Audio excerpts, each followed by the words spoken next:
A ascensão do nazismo e do fascismo aconteceu no período entre guerras, que foi um tempo de crise e de desconfiança na Europa entre 1919 e 1939. A Primeira Guerra Mundial acabou com as crenças em prosperidade no mundo ocidental, especialmente no continente europeu. E aí galera, beleza? Meu nome é Vinícius Soares e sejam bem-vindos a mais um vídeo. Logo no começo do vídeo eu peço que vocês deixem seu gostei e se inscrevam no canal, para o YouTube entender e divulgar esse vídeo para o máximo de pessoas possível. Alguns dias atrás, por causa do governo atual, vem aparecendo várias notícias sobre fascismo e nazismo. E nesse vídeo vocês vão entender as duas coisas, então vamos lá.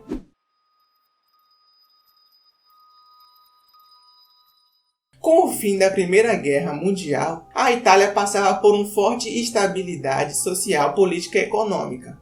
Mesmo integrando o grupo de países vitoriosos na Primeira Guerra, a Itália foi ignorada nos tratados pós-conflitos, acabando por não conquistar benefícios que compensassem as perdas sofridas durante a guerra. Ao mesmo tempo, a lenta industrialização e a gritante diferença social e econômica entre o norte e sul do país dificultava o crescimento econômico do país, o que gerava desemprego e cada vez mais miséria.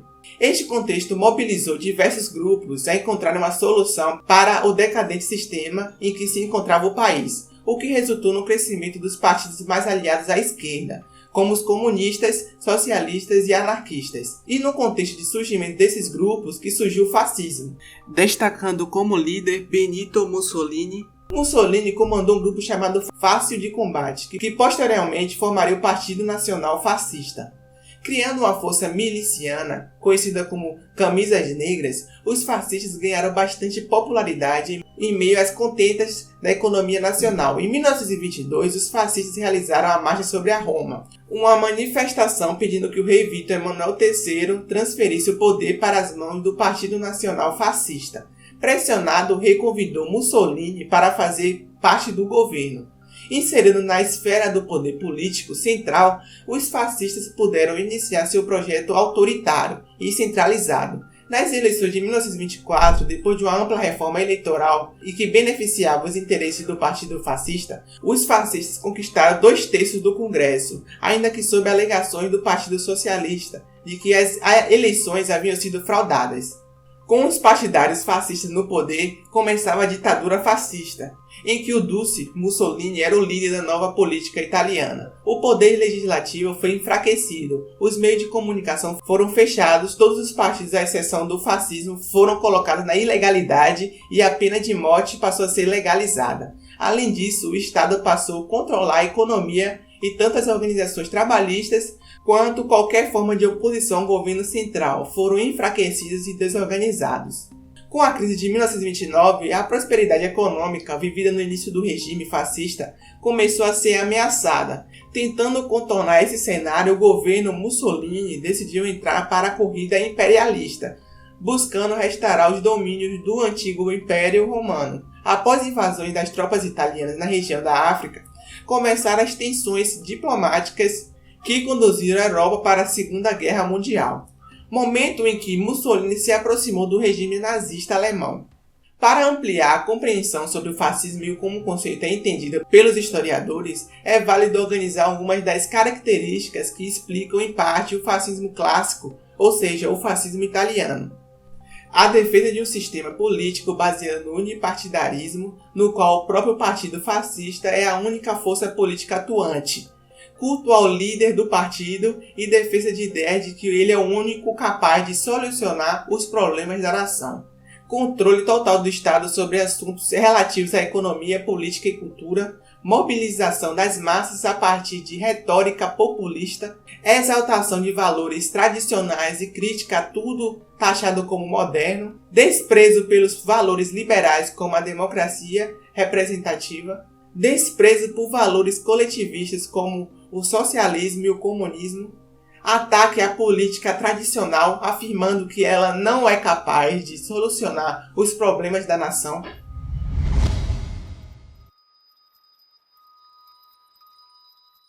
De forma geral, o fascismo é um regime autoritário com concentração total do poder nas mãos do líder e do governo. Esse líder deveria ser cultuado e poderia tomar qualquer decisão sem consultar previamente os representantes da sociedade. Além disso, o fascismo defende uma exaltação de coletividade nacional em detrimento das culturas de outros países. Além de totalitários, os governos fascistas objetivavam expandir seu território por meio de conflitos internacionais. Para isso, realizavam altos investimentos na produção de armas e equipamentos de guerra. Para garantir a manutenção do seu governo, os líderes fascistas controlavam os meios de comunicação de massa por onde divulgavam suas ideologias e controlavam todas as informações disseminadas. Qualquer crítica ao governo era aniquilada mediante o uso de violência e do terror. Aqueles considerados inimigos do governo fascista eram punidos com prisão ou morte.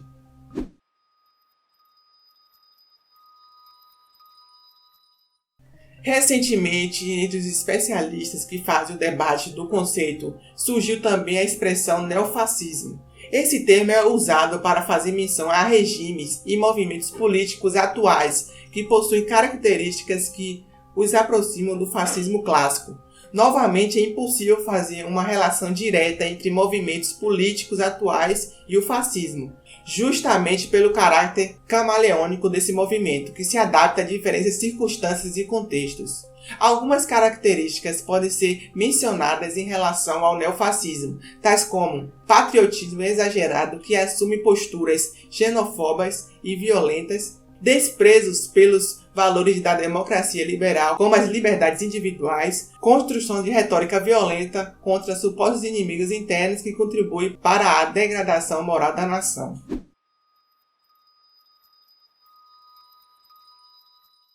Na Alemanha, no período após o fim da Primeira Guerra Mundial, surge um regime autoritário bastante conhecido que compartilhou diversas características do fascismo. Esse regime é o nazismo, que teve como principal líder Adolf Hitler. Ao sair derrotada da Primeira Guerra, a Alemanha enfrentou uma profunda crise econômica, sobretudo em função do Tratado de Versalhes. O documento declarava oficialmente a Alemanha como derrotada na guerra e colocava sanções ao país, com perda de territórios e proibição de qualquer produção de armas pesadas, além de obrigar a Alemanha a pagar uma indenização aos países vitoriosos. Esse cenário pós-Primeira Guerra criou nos alemães um sentimento de revanchismo em relação a outros países, o que fortaleceu o extremismo nacionalista no país. Com o fim da guerra, o regime monárquico alemão chegou ao fim, dando início à República de Weimar. Nesse período, a Alemanha consegue resultados satisfatórios do ponto de vista econômico, principalmente por causa dos investimentos estrangeiros, vindo sobretudo dos Estados Unidos. Os membros do Partido Nazista organizavam-se como tropas militares extremamente disciplinadas e devidamente uniformizadas. Essas tropas tinham como ideia central a obediência cega e absoluta ao chefe do partido. Ao longo da década de 1920, realizaram passeatas como demonstração de força e atacavam adversários políticos. Em 1923, os nazistas organizaram uma tentativa de golpe na Baviera, estado do sul da Alemanha. Essa tentativa de golpe, no entanto, foi fracassada e muitos dos agitadores foram presos, inclusive Adolf Hitler. Durante o período em que esteve preso, Hitler escreveu o livro nomeado de Minha Luta, que organizou os preceitos básicos da ideologia nazista: antissemitismo, antiliberalismo, antibolchevismo, racismo, exaltação da guerra, nacionalismo extremado e etc. Todavia, a crise de 1929 deixa a economia alemã em situação crítica novamente. Nesse momento, o discurso nazista conquista seguidores, prometendo retomar o crescimento do país através de um Estado forte. Articulados dentro da República de Weimar e representados pelo Partido Nacional Socialista dos Trabalhadores Alemães, os nazistas conquistaram 37% dos votos nas eleições de 1932, ocupando 230 cadeiras no parlamento. Então, galera, eu perdi o resto da gravação do áudio do vídeo. Mil desculpas aí, mas eu vou continuar aqui gravando por cima. Então vamos lá. Em 1932 foram realizadas eleições presidenciais no país. Hitler recebeu 36,8% dos votos e foi derrotado por Paul van Hindenburg, que contou com 53% dos votos. No entanto, no ano seguinte, Hindenburg, pressionado, viu-se obrigado a nomear Hitler ao cargo de chanceler da Alemanha, marcando o fim da República de Weimar. Em 1934, Hindenburg faleceu e Hitler acumulou os títulos de chanceler e presidente da Alemanha. Isso deu maiores poderes a Hitler, que concretizou a implantação do seu regime totalitário. Rapidamente, Hitler expurgou a política alemã e eliminou todas as possíveis ameaças ao seu poder. Nos anos seguintes, além de ter eliminado seus adversários, seja na direita não radical ou na esquerda, Hitler conseguiu recuperar a economia da Alemanha, iniciando o processo de militarização do país. Desafiou os termos do Tratado de Versalhes, formou uma massa de seguidores fanáticos e iniciou o processo de expansão territorial do país. As ações de Hitler levaram a Alemanha para uma nova guerra. Após sua fundação, o Partido Nazista transformou a cruz gamada, também conhecida como suástica, como seu símbolo. A suástica é um símbolo milenar, foi utilizado por diferentes povos com diferentes significados, como os hinduístas. No contexto da Alemanha, a suástica fazia referência à ideia do orgulho nacional germânico desde o século XIX. Muito provavelmente, por esse motivo, os nazistas transformaram-na em um símbolo do partido. A ideologia nazista é bastante complexa e ampla, abordando diferentes questões. Os grandes conceitos que fizeram parte desse movimento são: o antissemitismo, conforme mencionado, era algo que já existia na sociedade alemã desde o século XIX.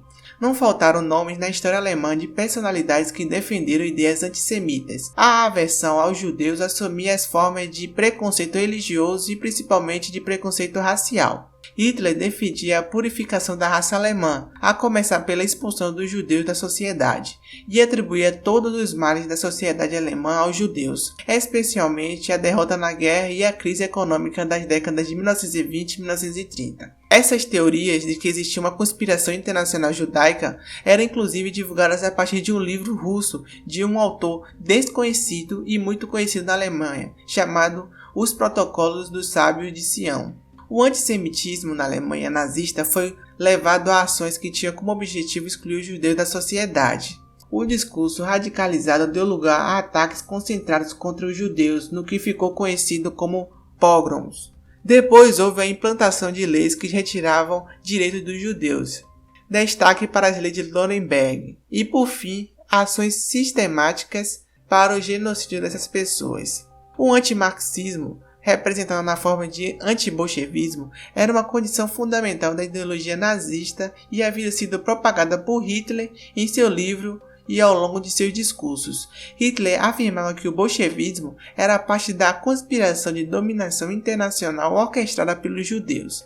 Ao longo dos anos no poder, Hitler doutrinou a população alemã a considerar o bolchevismo como um inimigo natural do povo alemão e que deveria ser destruído a todo custo. O antiliberalismo do nazismo fazia parte da tendência do partido em desacreditar das democracias representativas que existiam na Europa. E é importante considerar que o nazismo criticava contundentemente o sistema democrático da República de Weimar. É importante considerar que a oposição do nazismo e liberalismo não se voltava estreitamente ao liberalismo econômico, também visto por Hitler como parte da conspiração internacional dos judeus, mas a todos os princípios básicos do liberalismo, como a democracia, o sistema de representação, os direitos básicos do cidadão, como liberdade de expressão, liberdade de manifestações políticas e etc. O racismo na ideologia nazista partia do ponto da suposta superioridade da raça germânica, difundida pelos nazistas como raça ariana. Esse ideal de superioridade era fruto do darwinismo social e levou os nazistas a perseguir todo tipo de minoria existente na Alemanha, além dos judeus. Assim, ciganos, dinamarqueses, poloneses, entre outros, eram perseguidos e sujeitos a uma germanização. Outro ponto importante da ideologia nazista era a formação de espaço vital para a raça ariana, no qual se desenvolveria o Terceiro Reich, o império que duraria 1000 anos e que seria liderado a princípio pelo próprio Hitler. Foi essa ideia de formação de um espaço vital que levou a uma série de ações expansionistas na Alemanha e na Europa ao longo da década de 1930, a começar pela Áustria em 1938, anexada durante o Anschluss. A anexação da Áustria havia sido cogitada na Alemanha após a Primeira Guerra Mundial, mas foi negada por franceses e britânicos no Tratado de Versalhes. Depois disso, os alemães concentraram seus interesses nos Sudetos e na Tchecoslováquia e depois na Polônia. A última etapa desse processo seria a conquista da parte da União Soviética. Uma das maiores consequências e que, em geral, é atribuída aos nazistas foi o início da Segunda Guerra Mundial. Esse conflito que se estendeu durante 6 anos, entre 1939 e 1945, foi iniciado por causa de política expansionista alemã sobre nações vizinhas. O estopim para o início do conflito foi a invasão da Polônia, realizada pelos alemães a partir do dia 1º de setembro de 1939, e a Segunda Guerra foi responsável por aproximadamente 70 milhões de mortos. Outra consequência foi a grande perseguição sobre os judeus na década de 1930 e 1940. Após Hitler ocupar o poder da Alemanha em 1933, os nazistas iniciaram um processo de perseguição aos judeus, sobretudo a partir de 1935, quando foram aprovadas as leis de Nuremberg, as leis que amparavam juridicamente essa perseguição. Uma das consequências dessa perseguição aos judeus foi a construção de campos de concentração. Os nazistas passaram a construir campos de concentração logo após assumir o poder na Alemanha, isto é, em 1933. O primeiro campo de concentração construído pelos nazistas foi o campo de Dachau, que inicialmente abrigava presos políticos do regime nazista. Assim, esse campo recebeu o social-democrata e comunista, por exemplo. À medida que os nazistas se fortaleceram, novos campos de concentração foram construídos e passaram a receber uma gama maior de pessoas. Com isso, testemunhas de Jeová, ciganos, homossexuais, negros, além dos judeus, passaram a ser encaminhados para estes locais. Com a guerra, foi criado um plano de extermínio dos judeus, que resultou na morte de 6 milhões de pessoas em diferentes campos de concentração, sendo Auschwitz o maior e responsável pela morte de 1,2 milhão de pessoas. A perseguição aos judeus e a outras minorias promovida pelo nazismo ficou conhecida como Holocausto. Atualmente sabe-se que 6 milhões de judeus foram mortos em consequência disso. Esse total correspondia a 2/3 dos judeus na Europa, pois antes da guerra a população judia no continente europeu era de 9 milhões de pessoas.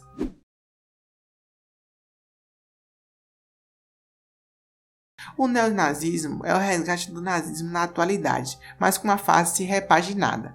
A fim de ter mais sintonia com a época atual, continuam as ideias nazistas como a do racismo, do nacionalismo, do antissemitismo e do anticomunismo. Para os neonazistas, assim como o nazismo alemão, há apenas uma raça soberana, a raça pura ariana. Os principais alvos de discriminação são comunistas, judeus, índios, negros e homossexuais. Da mesma maneira que vários tipos de preconceito se disseminam, como a xenofobia, ele tem causas em questões pelas quais certos países estão passando, como desemprego, poucas oportunidades de trabalho, crescente criminalidade, entre vários outros contextos nacionais. Para eles, uma forma de combater esse problema é depositar a culpa desse problema na presença e cultura do outro no país, como imigrantes, refugiados e estrangeiros. O grande diferencial do neonazismo é o uso de outra abordagem para disseminação de suas ideias. Por exemplo, quando defende suas ideias ao clamar por uma salvação nacional, considerando-se libertadores que valorizam a pátria e dela se orgulham, esses são exemplos de utilização de palavras brandas, os famosos eufemismos, para maquiar a origem de seus ideais e ter a possibilidade de atrair mais pessoas, principalmente aquelas que já se identificam com a ideia da extrema-direita. O discurso de nós contra eles é o mesmo, só está repaginado. Então, galera, esse foi o vídeo, espero que tenham gostado. Clique no gostei, se inscreva no canal, compartilhe o vídeo. Um abraço, fui!